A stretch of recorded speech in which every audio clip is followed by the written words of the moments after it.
Hi hello నమస్తే. నేను మీ స్వరాలి. అఖండ దీపం 22వ భాగంతో మళ్ళీ మీ ముందుకు వచ్చేసాను. స్టోరీ కనుక మీకు నచ్చితే లైక్ చేయండి, షేర్ చేయండి, సబ్స్క్రైబ్ చేయండి, అలాగే కామెంట్ చేయడం మర్చిపోకండి. ఇక లేట్ చేయకుండా మనం మన స్టోరీలోకి వెళ్ళిపోదాం. భూపతి రాసిపెట్టిపోయిన పేపర్ చదివి భువనేశ్వరీదేవి బిగుసుకుపోయి నిలబడిపోయింది. ఆమె చేతిలో ఉన్న పేపర్ జారిపోతూ ఉంటే సరియు దాన్ని పట్టుకుని చదవడం మొదలుపెట్టింది. భువనేశ్వరీదేవి, నేను ఇంట్లోంచి వెళ్ళిపోతున్నాను. ఇన్ని రోజులు నువ్వు ఎన్ని అఘాయిత్యాలు చేసినా చూస్తూ మౌనంగా ఉండిపోయాను. నా కొడుకు సంతోష్ జీవితంతో నీ ఇష్టం వచ్చినట్లుగా ఆడుకుంటున్నావు. మైథిలిని తనకి భార్యగా తీసుకొచ్చి ఇంట్లో పెట్టావు. మళ్ళీ ఈరోజు సంతోష్ జీవితంతో నుండి శాశ్వతంగా తనని దూరం చేసేస్తున్నావు. ఇదంతా చూస్తూ నేను మౌనంగా ఉండలేను. అలాగని నేను ఎదిరించి నా కొడుకుని కూడా నాకు దూరం చేసుకోలేను. వాడిని పూర్తిగా నీ చేతుల్లో పెట్టుకున్నావు. వాడికి నిజం తెలిసిన రోజున నీ పరిస్థితి ఎలా ఉంటుందో ఆలోచిస్తే నాకు చాలా అంటే చాలా ఆనందంగా ఉంది. ఆ రోజు త్వరలోనే రావాలని ఆ భగవంతుని మనస్ఫూర్తిగా కోరుకుంటున్నాను. ఇప్పుడు నేను ఎక్కడికి వెళ్తున్నాను అని నీకు అనుమానం రావచ్చు. ఎలాగైనా నన్ను వెతికి పట్టుకోవాలని ప్రయత్నం చేస్తావేమో. అది వృధా ప్రయాస. అనవసరంగా నా కోసం నీ వాల్యుబుల్ టైం వేస్ట్ చేసుకోకు. నా కోసం వెతికిస్తున్నామని తెలిస్తే పాపం వీరేంద్ర ఫీల్ అవుతాడేమో. నాకు ఇవన్నీ తెలుసు, ఎలా తెలుసు అని అనుకుంటున్నావా? నీ పాపాల చిట్ట మొత్తం నాకు తెలుసు. నేను తలుచుకుంటే సాక్ష్యాధారాలతో సహా నీ గురించి బయటపెట్టడం ఒక నిమిషం పని. ఆ పని నేను ఎందుకు చేయడం లేదు అంటే దానికి ఒక కారణం ఉంది. నా కొడుకు నీ మీద పంచప్రాణాలు పెట్టుకొని బతుకుతున్నాడు. వాడి నమ్మకాన్ని చంపేయడం ఇష్టం లేక నా దారి నేను చూసుకుంటున్నాను. నా కొడుకు ఎప్పుడూ నేను ఉన్నానా లేనా అనేది ఆలోచించడు. కాబట్టి ఆ విషయంలో నువ్వు టెన్షన్ పడకుండా ఉండొచ్చు. ఒకవేళ అడిగినా ఏ ఫారెన్కో పంపించి ట్రీట్మెంట్ ఇప్పిస్తున్నారని అబద్ధం చెప్పేసుకో. అబద్ధాలు చెప్పడం నీకు అలవాటే కదా. నీ అబద్ధాలు నమ్మడం వాడికి కూడా అలవాటే. మళ్ళీ తిరిగొస్తానని భయపడుతున్నావేమో. తప్పకుండా తిరిగొస్తాను. నీ పతనాన్ని చూడాలి కదా. మా వంశానికి ఉన్న శాపాన్ని గురించి మాత్రమే నువ్వు తెలుసుకున్నావు భువనేశ్వరి. మా వంశానికి ఉన్న ఆ అమ్మ అనుగ్రహం గురించి నీకు తెలియదు. నువ్వు ఎప్పుడైతే అది తెలుసుకోవాలని ప్రయత్నం చేస్తావో అప్పుడే నీ పతనం మొదలవుతుంది. కాబట్టి అవన్నీ తెలుసుకోవడానికి ప్రయత్నం చేయకుండా ఈ కొద్ది రోజులు హ్యాపీగా నువ్వు, నీ మేనగొడలు సరియు, నీ తమ్ముడు అందరూ ఎంజాయ్ చేయండి. All the worst for your future. Okay మరి ఉంటాను. అన్నట్లు ఆస్తిపత్రాల కోసం వెతుకుతావేమో, అవి నీకు దొరకవు. నీ టైం ఎందుకు వేస్ట్ చేయాలి అని ముందే చెప్తున్నాను. అవి ఎప్పుడు ఎక్కడ ఎవరికి ఎలా చేరాలో అలా చేరుతాయి. నేను తాళి కట్టని నా పెళ్ళామా. ఇక వెళ్తున్నాను. బాయ్. ఆ లెటర్ మొత్తం చదివేటప్పటికీ భువనేశ్వరితో పాటుగా సరయుకి కూడా ఒంటి నిండా చెమటలు పట్టాయి. ఓ మై గాడ్, ఏంటత్త ఇలా జరిగింది? అన్నీ తెలిసి కూడా మామయ్య ఇన్నాళ్ళు సైలెంట్గా ఉన్నాడా? ఇప్పుడు ఎక్కడికి వెళ్ళుంటాడు? మనం తనని పట్టుకోగలమంటావా అని అనుమానంగా ఆశ్చర్యంగా అడిగింది సరియు. సరియు ఏం మాట్లాడుతుందో వినే పరిస్థితుల్లో భువనేశ్వరీదేవి లేదు. షాక్లో అలాగే నిలబడిపోయింది. అత్తా అత్తా అంటూ సరియు 2 సార్లు కుదిపిన తర్వాతనే ఈ లోకంలోకి వచ్చి పడింది భువనేశ్వరీదేవి. ఏం జరుగుతోందత్తా? అసలేంటి ఇదంతా అని మరోసారి అడిగింది సరియు. ఇన్నాళ్ళు భూపతిని చాలా తక్కువగా అంచనా వేసింది భువనేశ్వరీదేవి. కానీ ఈరోజు ఇల్లు విడిచి వెళ్ళిపోయేటంత ధైర్యం భూపతికి ఎలా వచ్చిందో అని ఆలోచనలో పడింది. వెంటనే ఆమెకు గుర్తొచ్చిన ఒకే ఒక వ్యక్తి ప్రకాశరావు. అక్కడి నుంచి పరిగెత్తుకుంటూ హాల్లోకి వచ్చి తన మొబైల్ తీసుకొని ప్రకాశ్రావుకి ఫోన్ చేసింది భువనేశ్వరీదేవి. ప్రకాశ్రావు ఫోన్ లిఫ్ట్ చేయగానే, హలో మేడం నమస్కారం, బాగున్నారా అని అడిగాడు. నేను అక్క వినయాల తర్వాత ముందు మీ బాస్ ఎక్కడికి వెళ్ళాడో ఆ సంగతి చెప్పు, లేకపోతే నా సంగతి తెలుసు కదా అని కోపంగా అడిగింది భువనేశ్వరీదేవి. ఇంకా సార్ ఆఫీస్కి రాలేదు మేడం, రాగానే మీకు ఫోన్ చేయమని చెప్తాను అని వినయంగా అన్నాడు ప్రకాశ్రావు. ప్రకాశ్రావు సంతోష్ గురించి మాట్లాడుతున్నాడు అని భువనేశ్వరీదేవికి అర్థమైంది. తెలివితేటలు చూపించక ప్రకాశ్రావు, నేను అడుగుతున్నది సంతోష్ గురించి కాదు, మీ పెద్ద సార్ భూపతి గారి గురించి. ఆయన ఎక్కడికి వెళ్ళారు అని కోపంగా అడిగింది భువనేశ్వరీదేవి. ప్రకాశ్రావు ఒక్కసారిగా షాక్ అయ్యి, మేడం మీరేమంటున్నారు? సార్కి ఏమైంది? సార్ ఎక్కడికో వెళ్ళిపోవడం ఏంటి? అసలేం జరిగింది మేడం అంటూ కంగారుగా వరుసగా ప్రశ్నలు అడిగాడు ప్రకాశ్రావు. ప్రకాశ్రావు కంగారు పడ్డం చూసి అతనికి ఏమీ తెలియదు అనుకుంది భువనేశ్వరీదేవి. కానీ ప్రస్తుతం తను ఉన్న పరిస్థితుల్లో ఎవరినీ అంత తొందరగా నమ్మడానికి ఆమె సిద్ధంగా లేదు.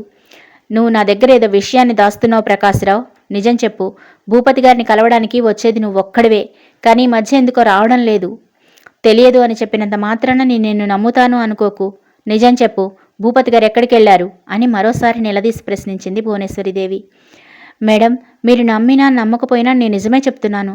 మీరన్నట్లుగా సార్తో మాట్లాడి చాలా రోజులైంది. ఈ ఆదివారం నేనే వచ్చి కలుద్దాము అనుకున్నాను. మీరు చెప్పేది వింటుంటే నాకు చాలా భయంగాను బాధగాను ఉంది. అసలు సార్కి ఏమైందో ముందు కనుక్కోండి. నేనిప్పుడే పోలీస్ కంప్లైంట్ ఇస్తాను అని అన్నాడు ప్రకాశ్రావు.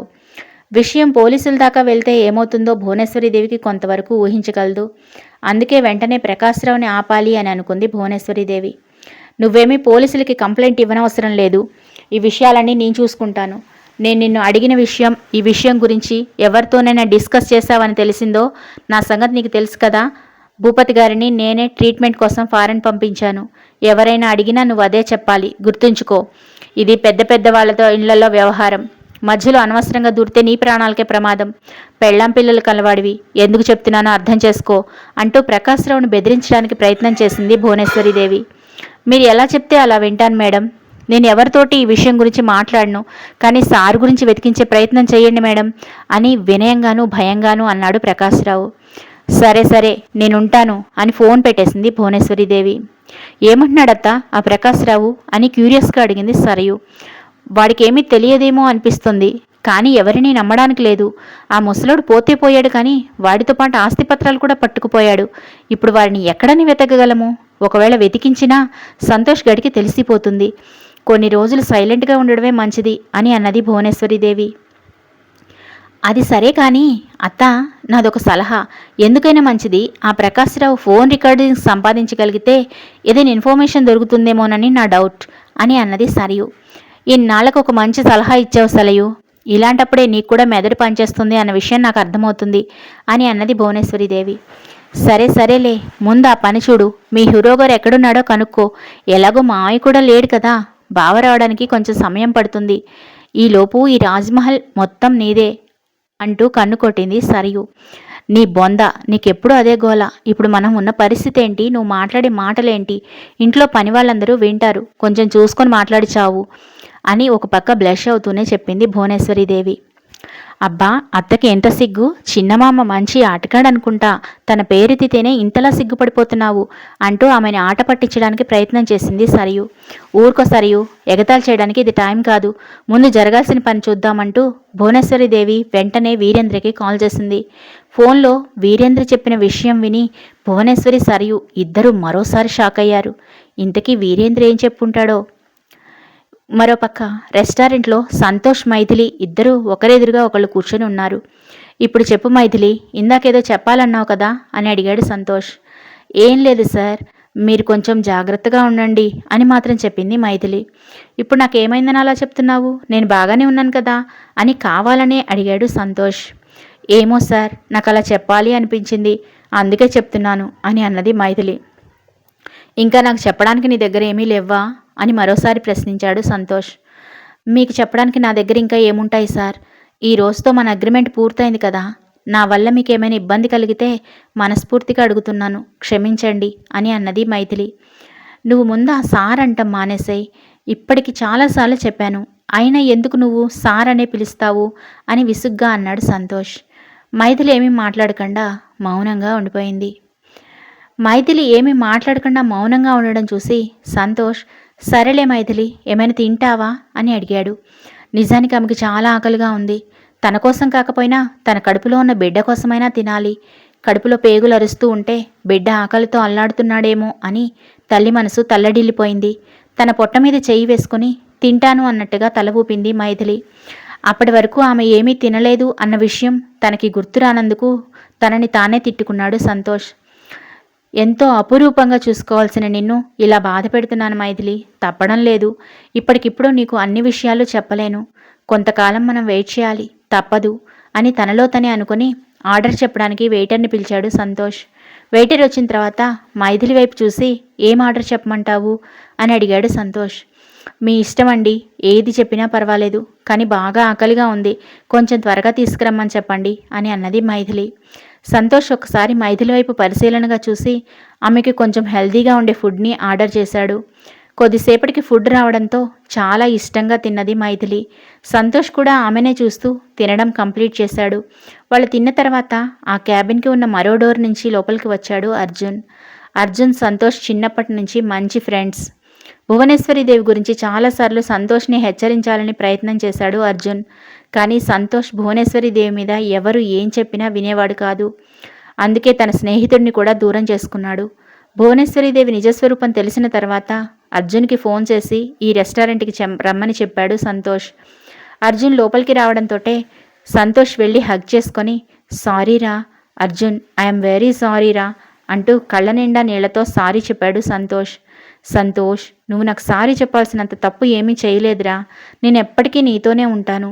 నువ్వు కాదన్నా నేను నిన్ను ఎప్పుడూ కాదు అనుకోలేదు. మన మధ్య ఎప్పటికీ ఈ సారీలకి చోటు లేదు. సరే కానీ ఇప్పుడు నన్ను ఎందుకు రమ్మన్నావో చెప్పు అని అన్నాడు అర్జున్.